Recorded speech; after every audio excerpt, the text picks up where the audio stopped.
Hi guys, this is Chevdin Academy. Welcome to another section of our connection design tutorial.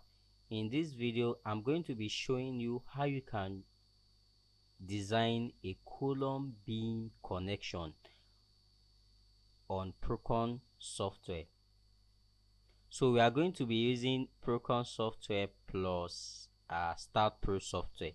So on Start Pro Software, we've already run a project that we've designed, analyzed and designed. So we are using this video to show you how to now run your own connection design after you've created your design on Start Pro. So you can easily run your connection design using Prokon Software. I've already created a video on base plate connection design. You can see the link on the top right corner of the video. If this is your first time, kindly hit the subscribe button, turn on the notification, as this will help the video to grow on YouTube and also make other people to easily find it. Please leave a comment on whatever you feel on this video. Let's dive into it. This video is going to be divided into 4 sections. We have the layout, we have the loadings, the design and the output. So on the layout, here is where we are going to be showing you how to pick the correct section of column and beam. Then the loadings, these had already been done on Start Pro. So I'm just going to show you how you can pick your moment, your shear force and your axial load that you are going to apply on the connection. So generally, we all know that we have two basic type of connections. We have the moment connection and we have the simple connection. A moment connection is a connection that tries to transfer moment, shear force and axial load onto the support. So for a simple connection, transfer shear force and sometimes axial load into the support. So but today we are going to be designing a portal frame in which it's a connection between a column and a beam in the portal frame. So this type of connection is usually a moment connection. So let's now go to our Prokon software and start with the video. See you. So this is our Prokon software. All what we have to do is just to come under moment connection, then you come to this icon BeamColumn connection. So you click on it, allow it to load. So this is the simple interface for column connection, beam to column connection design. So the first thing you have to do, just like what we did in our earlier video, was to set your standard, that is your code of design. So I'm going to come to code of practice, then I'm going to select, in this case you can select the BS code and you can also pick the Euro code. So I'm going to go with BS 5950-2000 and save, then okay. Then another thing is you can come to under your unit, you set to metric unit. If you want to be using feet and pounds for your force, you can use imperial, but in this case I'm working with metric, so I click OK. Then you can also set your boat set, that is the type of boat. Do you want your boat to be in metric units or in imperial units? So metric unit is okay. So the first thing you have to do is to determine the connection type. So when we are talking about moment connection, especially in portal frames, so what we do is we do a combination of weld connection and bolt. So we do both weld and bolt. So I'm going to come to connection type. Then you can see we have welded connection. In this case, you don't need any bolts, you don't need anything. All what you just need is just to weld the beam to the column. Yeah, you also have flush end plates. What this means is that the end plate of the beam and the column is going to flush together. Then you also have extend beam end plate. You can extend the top or you extend the bottom. So you have 4 options. So I'm just going to pick flush this first option, then the first thing is to select the column section. From what we have on Start Pro,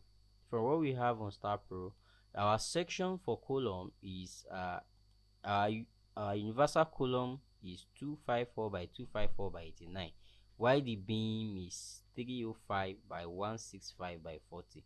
So in some cases you might not find this section on Prokon, but that is not a problem. What you just want to do is you want to design the connection. That is, you want to know the number of bolts and the thickness of your weld that can hold those forces firmly to the support, that can transfer those forces from the beam to the support. So you come to column. So let me just select, let me look for H section 254 by 254. Thank God I can find my, click OK. For the beams, I have H section, you have to pick I section. I have 305 by, I forgot, by 165 by 40. So let's hope we have that. I think we do. So this is the beam. Then you also select OK. So once you have that, the next thing is, do you want the column to extend above the beam? So by whatever extension you want, or let's say your column is let's say you are designing a column in, let's say the portal frame has a suspended slab, then you have a beam attached to one of the column and that column is continuous. Then in that case you can select this option, continuous, meaning your column is continuous, then you have a beam attached to it. So in my own case, what I have is just a simple stuff like this. So my column ends where we have the connection between the beam and the column. So my columns end in that situation. So that means my column did not extend. So what I'm just going to do is, here I'm going to put in 0. You can just type in 0. That is, there is no continuity. Then the angle of the beam, if your beam is making a particular angle with your column, you can put that. So let me just add something 19. Then the depth of my haunch. So the depth of your haunch, most of the time you can make it the size of your beam. So I'm going to make it 305, or let me say 300, depending on you. This also affect the design anyway. Then you also have the length of the haunch. The length of the haunch is always good to extend the haunch as much as possible. So let me say 1 meter. So this is what I have. So you can now see that this is making sense. So the next thing I have to do after, so what we are doing right now is the layout. We've completed the layout now. So now that we're done with the layout, the next thing is to create your loadings. So as I've said, we've already analyzed this stuff on Start Pro, this project. So what I just have to do is to bring in my shear force, my axial load, and my moment. Then you put in the factor, the serviceability factor. So all what just I have to do is come to Start Pro. Then what we want to design is the we want to design the connection between the moment and the beam. So from what I have earlier, it is this second frame that is having the highest bending moment and shear force. So what I have to do is come to plan, then highlight this frame, right click and come to new view, then OK, then change this to this. I have just that view. So I come to post processing. Is not loading because it needs me to rerun the analysis. So I'm rerunning the analysis. Go to post processing. Okay, so this is what I want to design. So all you just have to do is come to beam, then you come to graph. So if you click on this beam, you can see what we have on the beam.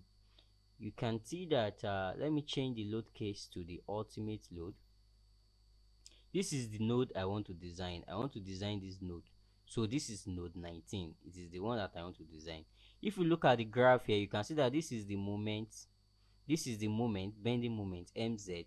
Fy is the axial load, while fx is the shear force. This is the axial force, this is the shear force. Fy is axial force, fx is shear force. So I need to pick the moment at load 19. So all you just have to do, this is node 19 and this is node 23. You see here, this beam that I clicked, you see we have another node here. So that other node is going to be node 23. So this is node 19. So at node 19, the moment due to the ultimate load is 1.100 is 100 kilonewton meter, while the shear force, the axial force, sorry, is 80.9, the shear force is 85.8. So those are the three things I need to design this connection. So if you look at the column as well, let me click on the column. You see that the moment at this node, which is node 19, is also going to be 100. As you can see, the moment is also 100. So all what I just have to do now is come to, what we are doing is transferring the forces from the beam to the column. That's why we are doing the connection. So that means you need to pick the data from the beam. So you come here, our shear force was 85, so let's just say 90. The axial load was 80.9, so let's just say 85, while the moment was 100, so let's say 110. Let's just use the exact value. So this is load case 1, that is the ultimate load. You can type ultimate load. So this one is saying for you to get the serviceability factor, divide to get the load. Let's say you want to get the serviceability load, you divide your ultimate by 1.4, but I don't want that for this design, so I'm just going to put 1. So this is all what I need. If I want to use the service load as well, you can just come to start, you pick service load, and you can pick the load that you have for the service load.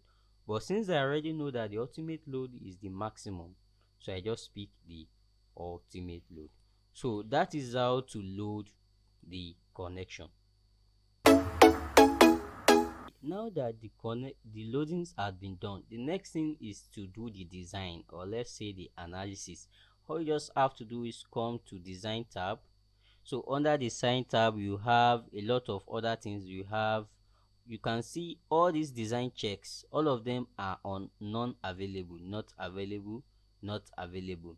So you can do an optimized design. Optimized design is you want the software to do the design for you and just pick some things randomly. Then from there, you can start editing as the designer, or you can just reset. So if I click optimize design, so it's saying that this option is not available for this code yet. So I'm just going to click OK. So you can now start putting values and editing the thickness of your end plate, and be seeing if there is going to be any failure here.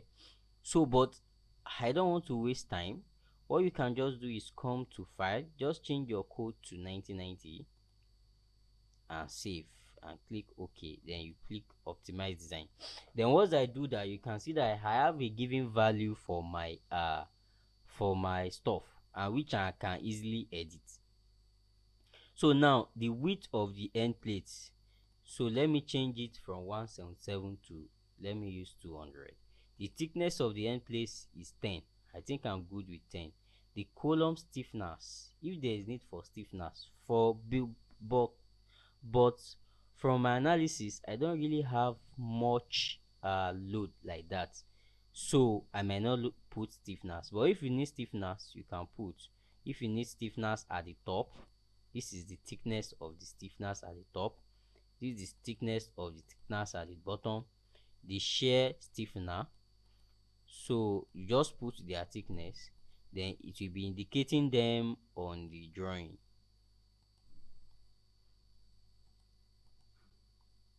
So the type of stiffener that you want, if it's a cross like this, or something like this, or something like this. So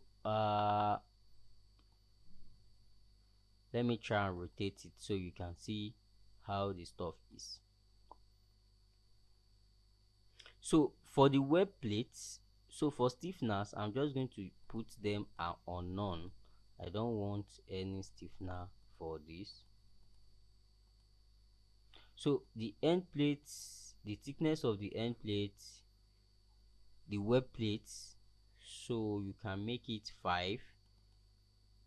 So if 5 is failing, like for example, if I make it something lesser, if I type in 1, see, if it is not going to work, you are going to have an error, probably on column web yielding or column web compression. The web will actually have a failure that you have to increase. So this is the apply load, this is the capacity. You can see that the apply load is less than the capacity, so that's why we are not having any issue.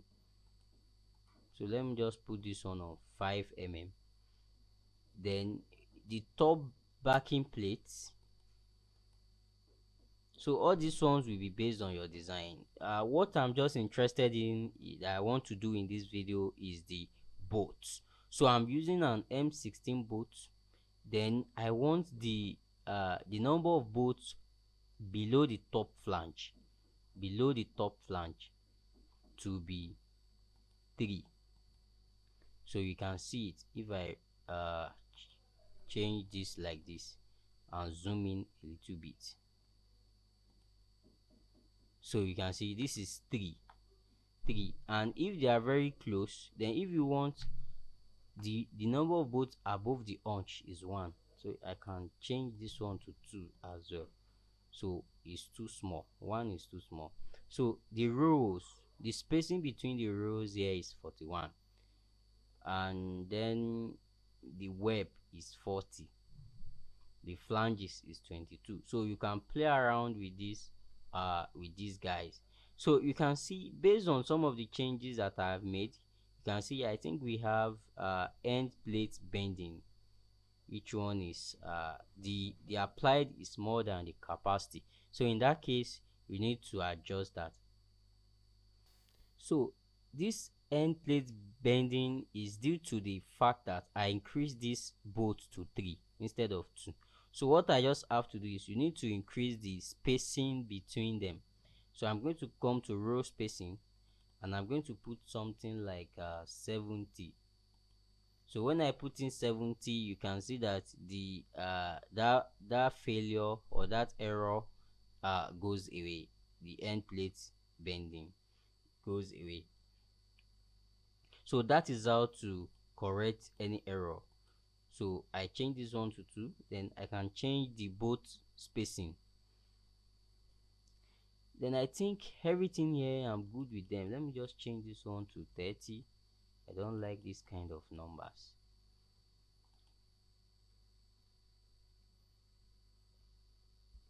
So I'm good with this design. You can just click on 3D to see it in 3D.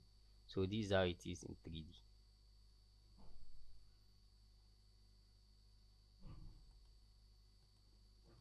So this is how it is. So let's say you want to if you want to, you can play around with the distance, so that the distance will be close or far apart based on whatever you want. Then you come to calculation sheet. So if you have any error, if you have any red ink in each of these design check, then you should try and ensure that it goes off, or you try and make sure that the capacity is greater than the applied, so that you don't have error. And make sure that the percentage, this utilization ratio, is less than 90%. So you can see everything I have here is the maximum is 85. And I did design for both and also for weld. You can see for the weld, what I used was 6 mm weld. 6 mm weld, yes, 6 mm weld is what I used. So if it is failing, then you are going to have error in the web weld or the flange weld. So let's say I increase this, like this one is 85%. If I take it to 8 mm weld, the capacity is going to reduce. You can see that from 85 to 64. So So that is how to run your design. Are done with the design and everything here makes sense, then you have to come to calculations. That is where you can get your output, and your output is going to be in two forms. You have the calculation sheet and you also have the card drawings. So come to calculation sheet. You can easily print out your calculation sheet from here by just click on print now, or you come to output settings. Then you can type the number of the kind of settings you want to see. Maybe the summary table if you don't want to see the summary table, but I think this summary table makes sense because from here at a glance you can easily check your design if you have error or not. Then print now. If you want to print it, I'm not going to do that. You can send to calculation part. So the next thing is now come to drawings. This is where you get your calculation, your card drawings. So you can see the detail. This is giving us the end plate. This is giving us information about the boat and all that. So this is the boat's details, the spacing between the boats and all of that. So you can easily print this one, or you can send it to DXF.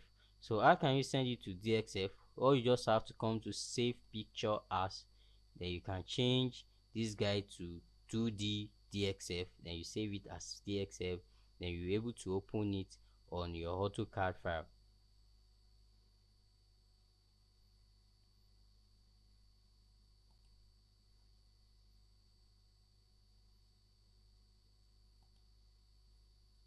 So let me just say column beam connection, then save. So it has been saved. So I can easily open this on my AutoCAD file. So this is how to run a simple connection between a beam and your column. To run not a simple connection, but a moment connection between your beam and your column. This is the exported drawing to AutoCAD. So you can see that this actually comes out a little bit well, and you can easily edit this guy to your taste. So this is the end of this short video. I hope you find this helpful. If this is your first time, kindly hit the subscribe button, share the video, like it, and give us a comment on our channel. See you in the next time. We are going to see you in our next video. Thank you.